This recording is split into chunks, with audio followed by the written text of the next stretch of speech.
William sickened. Harry sucks money to keep quiet or turns Netflix back on for honor. Feuding brothers Prince Harry and Prince William have been divided further after a Netflix move left William sickened. Hello everyone, welcome back to the King YouTube channel. Just in time for Halloween, Buckingham Palace is facing a real ghost problem. But unfortunately, it is not the ghost of the Queen Mother coming back to get her favorite cocktail shaker. Instead, it is that of Diana, Princess of Wales, in the newest season of The Crown. After 7 years of royal drama, soon the final season of creator Peter Morgan's production is going to come out on Netflix.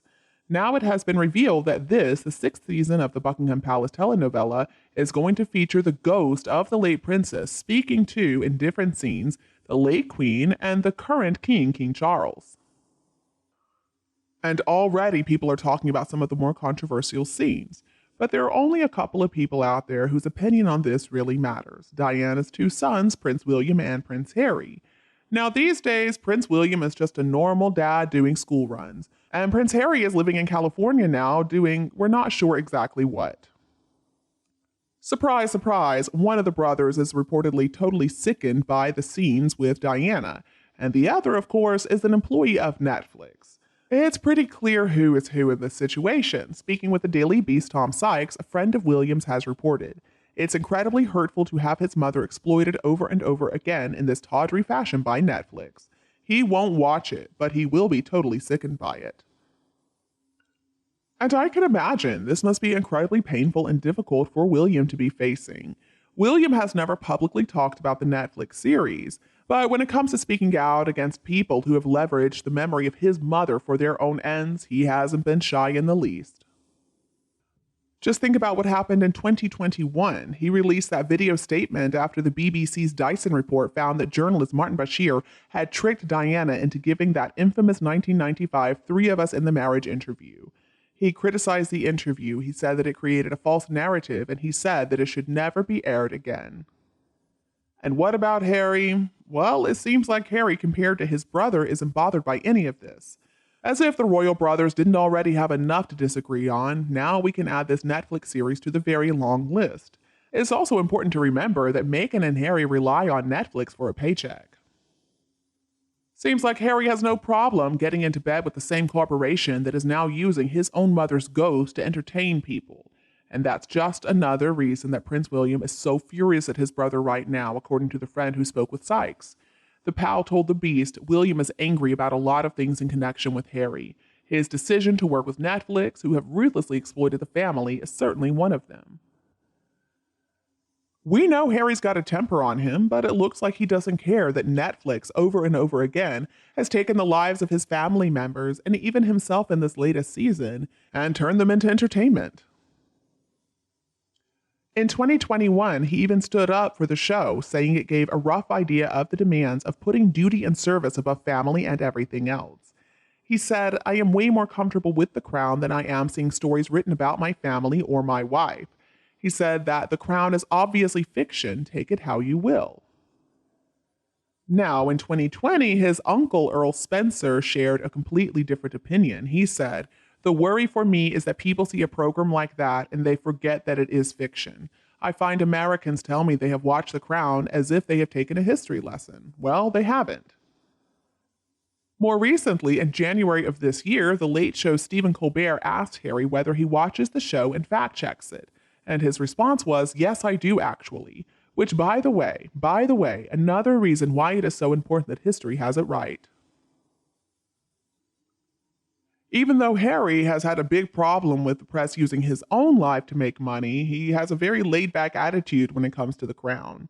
So let's just take a break here and imagine for a minute how Harry may react to the Diana ghost situation if he and Meghan didn't have a whole lot of money on the line.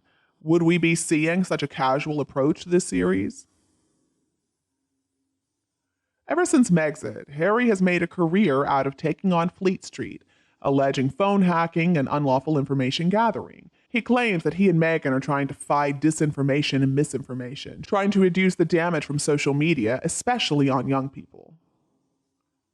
Considering all this, if Harry and Meghan were not so closely connected with Netflix, if that corporation hadn't already paid them tens of millions of dollars, In another world, would Harry be right now taking a vocal stand against his mother's memory being used like this? I don't think there's any way we could ever answer that question for sure. Because let's be real here.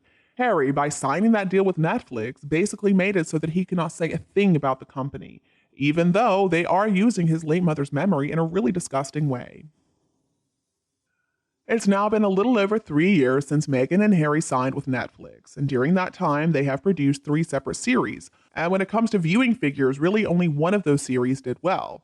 And it's not the one about leadership, it's not the one about Invictus Games. You know the one I'm talking about. In June, The Sun reported that Netflix is unlikely to renew the Sussex's Megabucks contract. A source said, "The feeling is that the lemon has been fully squeezed."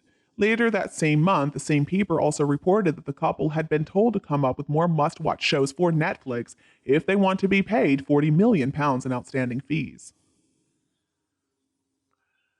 We have only gotten the vaguest of details about what Meghan and Harry might be working on now. In August, Page Six came out with a report claiming that the company had spent $4.75 million on buying up the rights to the best-selling book Meet Me at the Lake for Meghan and Harry to adapt for the big screen, but no official announcement has ever been made. We've also heard reports that Harry's considering making a documentary about conservation in Africa. And that sounds like a project that would be maybe a little boring, but overall okay. And I would guess if it goes ahead, the end result would be touching. It would feature many shots of Harry stroking some elephant trunks, and the whole thing would be watched by not many people. Regardless of what the relationship between Meghan and Harry and Netflix is like right now, one additional consequence of Meghan and Harry's deal is that reportedly it has added another wedge to the pile of other wedges that now stand firmly between Harry and William. So the obvious question is, has it all been worth it? Well, maybe Harry would say yes. Maybe Harry and Meghan, since they have told their story again and again and again, maybe they really are satisfied with where they are in life. Or maybe not. Maybe at this point, after trashing his own family and after trashing his own reputation, maybe Harry is beginning to feel a little bit of regret. He's lost a lot. Now, how can he possibly repair everything that has been broken? The truth is, he probably can't. And I'm sure that on some level, he's got to realize that.